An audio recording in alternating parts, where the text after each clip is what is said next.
Hi investors, ఇప్పుడు మనం చూడబోతున్న project Vijayawada Bandar రోడ్డులోని ఈడుపుగల్లులో లొకేట్ అయి ఉంది.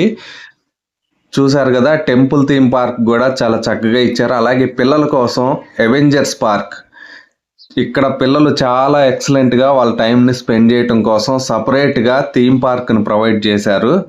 అలాగే ఇవి మనం చూడబోయే డూప్లెక్స్ హౌసెస్ అండి. చాలా చక్కటి కన్స్ట్రక్షను, అట్లాగే రెడ్ బ్రిక్తో కన్స్ట్రక్షన్ చేస్తున్నాయి. 90 లక్షల్లో మనకి అందుబాటులో ఉన్నాయి. ఇట్లాంటి చుట్టుపక్కల ఎక్కడా కూడా ఈ ప్రైస్ సెగ్మెంట్లో మనకి డూప్లెక్స్ హౌసెస్ అనేవి అందుబాటులో లేవు. సో ఇదైతే చాలా బెస్ట్గా మనకు దొరుకుతుంది. అట్లాగే ఇక్కడ ఇస్తున్న ఇంకో పార్క్ ఏంటంటే పెద్దవాళ్ళ కోసం ముద్రా పార్క్ అండి. రకరకాల ముద్రలతో యోగా చేసుకోవటానికి డిఫరెంట్గా థీమ్ పార్క్ ప్రొవైడ్ చేస్తున్నారు. అలాగే మరియు పిల్లల కోసం ఈ యాంఫీ థియేటర్ కానీ ఓపెన్ ఎయిర్ థియేటర్ కూడా చాలా చక్కగా ప్రొవైడ్ చేస్తున్నారు.